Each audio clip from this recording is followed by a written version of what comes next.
What's up, guys? It's the end of the day here. I'm gonna try to do more of this tip thing. Maybe give new operators some tips on getting more confident on an excavator, and helping people out. So I'm gonna go over this hill real quick with y'all. What you want to do when you approach the hill is you got to incorporate your feet when you're climbing up anything in an excavator.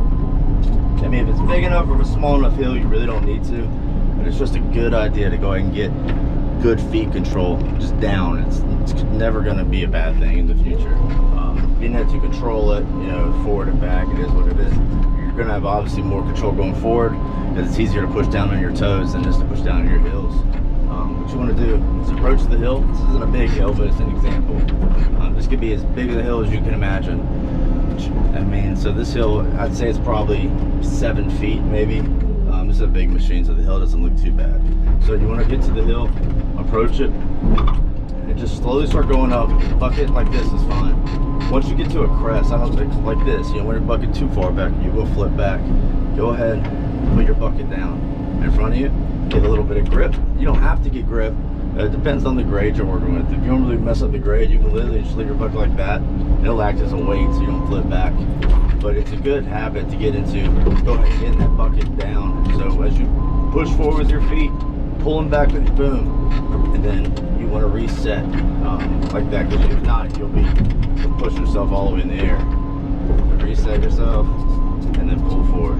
So now that we're on the top of this hill, you can see as soon as I let back, we want to teeter-tot. To go down the hill, it's just the same thing in reverse. Put your boom out to give you a little bit of stability. This will work on any size hill. Just go, and then you can just drop yourself back down to the ground. Practice makes perfect, right? The more you do it, the less likely you'll keep getting that pucker factor that a lot of people get when they first start operating machines. My biggest advice is to learn to use your foot pedal. I think that's a really good idea. The better you can get with your feet, your hand coordination, is the better. It's just going to help you in the long run. It really is. So now we got this. I need to move that pile. I'm going to move that pile. I want to fill that little grate in that just came over. So you can either sit back there and bail it out and move it backwards, or we can doze it. The good thing about these medium-sized machines is that they have a dozer, and you might as well use it because you got it. Why not?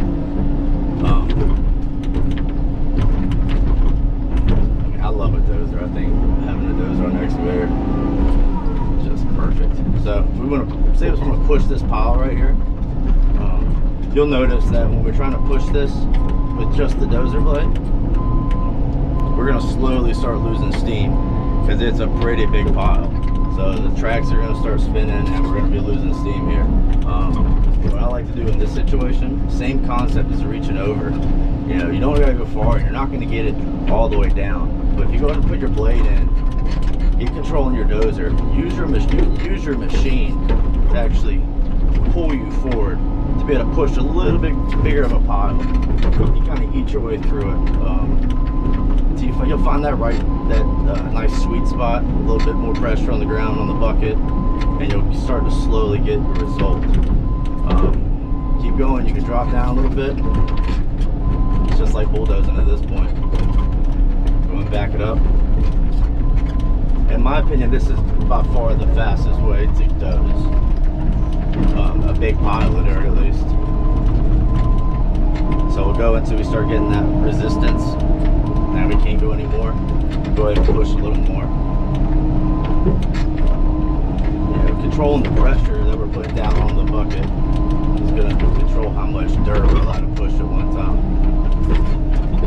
And now we'll let the machine do the rest of the work. This way. Come back off of it.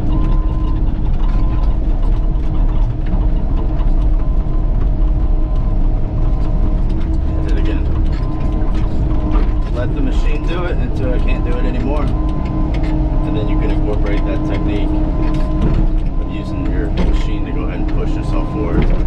This is all the arm doing all the work right now.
to do it anymore.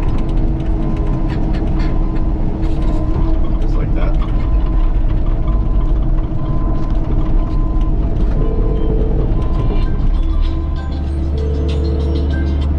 Just like that. Stupid phone call. Okay, see, this is the other thing I don't like about this. If I ignore the phone call should be ignored, right? Alright. So as you can see, we're making a pretty good bit of progress on that. We'll do one more pass, and I'll show you a little secret I like to do for the side cleanoff. That's running off. Right now we have a channel, so we're pretty much slot dozing with an excavator, which is, I don't know, it's not efficient, but but big enough it'll do it. The reason you slot doze is because I don't know if you know it. If you don't know what it is, you can Google it. Normally, what a dozer can push with its blade is not at all. I mean, it can push a hell of a lot more than what it's gripping on its blade. Dozers, especially a big, powerful dozer, they're strong. So the amount of dirt that can actually be pushed by that blade, you can't get enough dirt on it. So people slot doze so they can have a big channel to run through, so they can push a lot more dirt since they have the power, but they just don't have the blade size. So that's why you slot those in a dozer. And pretty much we are kind of slot dozing in an excavator right now. Finish this off a little smooth. The other thing a lot of people don't know, if your machine is equipped with a float on the blade, it's real simple to use. So dozer blade, up, down. There's a little, you can see it right here, a little lever right there, up, down. This is rabbit mode, so you go a little bit faster. So you see right now we're in tortoise. This is tortoise. If I hit that button, a little bit faster. It's like 2-speed almost.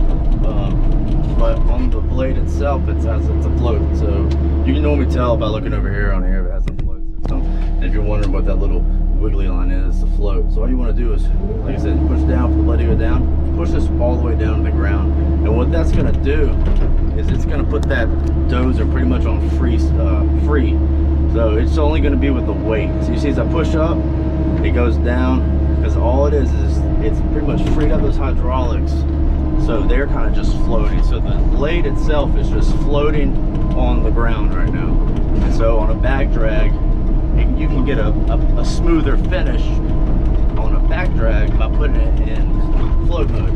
And instead of pushing it down and spinning the tires and losing grip, you can literally just put that on float mode. I'll do it one more time so you see. And then you can get a nice smoother back drag on your area you're working on. And I'm not doing anything, but as it hits the contour of the ground, it's moving up and down.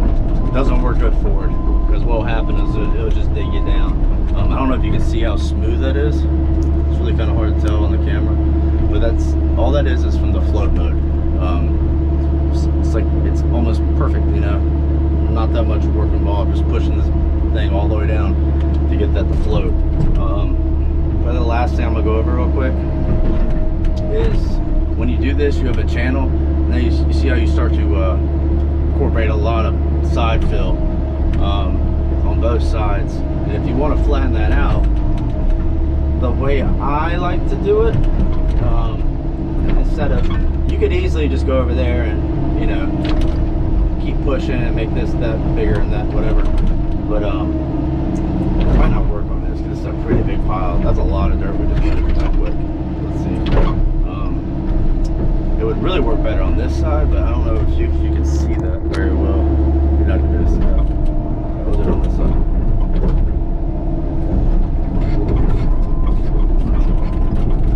Just going to get it a little bit thinner so it'll work better for us.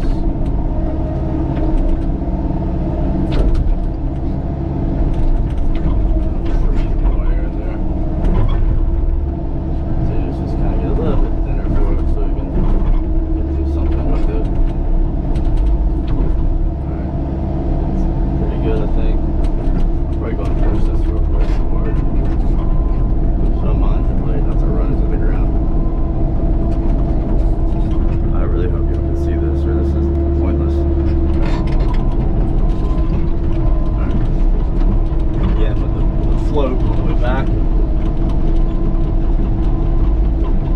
I'm going to show you a little technique that I like to use to go ahead and see if we can clear that side channel that is working on. It's getting built over. Just to get this stuff out of the way real quick. Okay. So this isn't a perfect method, but it works.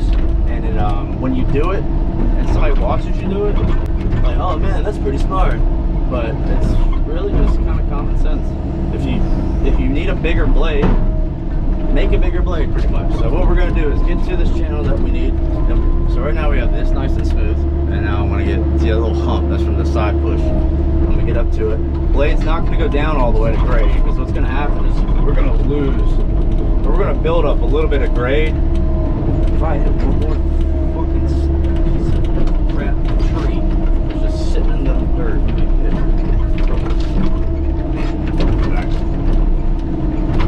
I promise we're almost there. I don't want to hit. I'm tired of hitting this bouncy girl. Just sitting on a root right now. Yeah. Alright, get out of my grade bro. Alright, so we don't want to have the blade too far down because we'll start cutting into it. But we gotta leave room because we're gonna have to push back. So all we're gonna do here is I'm gonna put you up here so you can see this a little bit better. If this will work.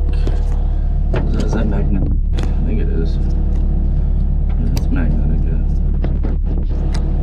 So can we see that? Can everybody see that?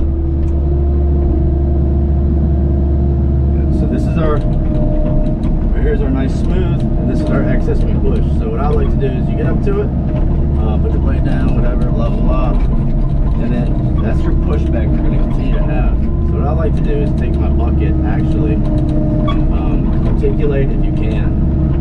Go ahead and get you down a little bit. I know what's going to happen. We're going to hit trees here. It's just going to ruin this. But put your blade right there. So you pretty much create a wedge. And now what you're going to do with that wedge is you can control it with your feet as you go. Get it, slow it down a little bit so you have a little more control. You're just going to move forward. That wedge. I don't think you can see this. There, I think I got you a better camera angle. Alright, so there's our shit we're doing. And now we're just going to put our bucket right here. And then we can control bucket, feet, and blade at the same time. And all we're going to do is just push. Use this as a wedge. And all it's going to do is sit there and trap everything that we're pushing to the side. Remember, you got to keep your blade up a little bit or you will dig into the center of the perfectly smooth thing we just made. And we'll clean this off right here. And we'll back drag by floating it. So we'll float the blade down, like I said, to give it that nice smoother finish. And you'll see what we just did right here is we took a lot of that side push down and without having to push over there more than we needed to. So now to clean this up, we'll go a little bit further, still controlling this, articulate a little bit over, and then continue with that wedge.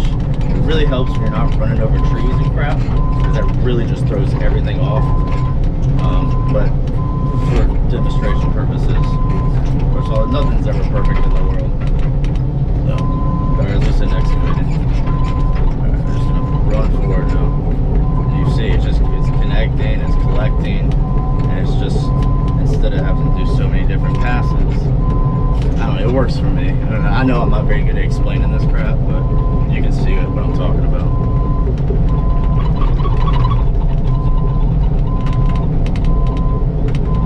So I think one more, and we'll pretty much have that, all that down.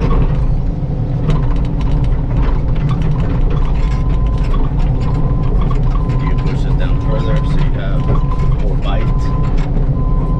And then that's all it takes right there. Choose it almost like a V. So it's just like a big V now. We're just feeding it, and I mean, you'll see the results. So we're done with that. That's what, 2 passes, 3 passes, and then we're just gonna backfloat this. Backfloat it good.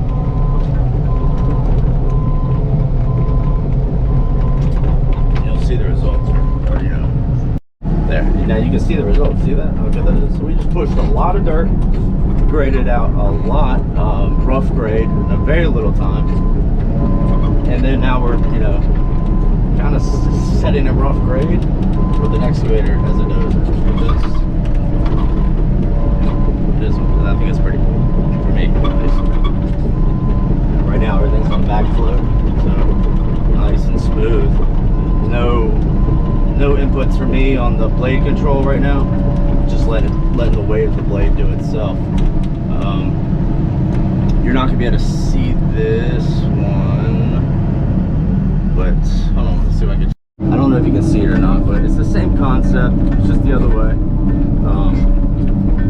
It's a little more awkward because there's not that much. There's no real visual I got going on here. And like I said, it really helps. But I don't know if you see that V I got pushing right there. So I'm using that blade to keep that from falling down into my pool we just finished. And we're just gonna use that to smooth it forward a little bit. That's simple. Just like that. And then we will actually float it back again.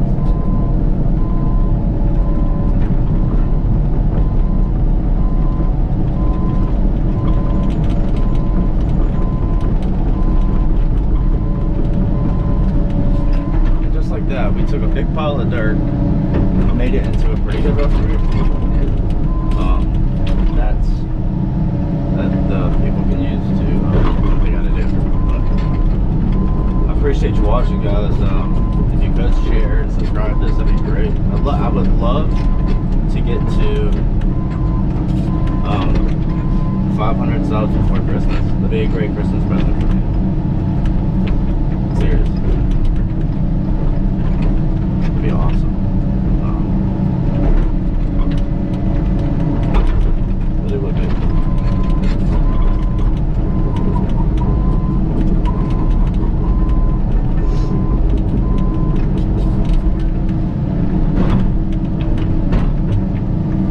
Bouncy girl. Bouncy, bouncy girl. Why did he not bring the...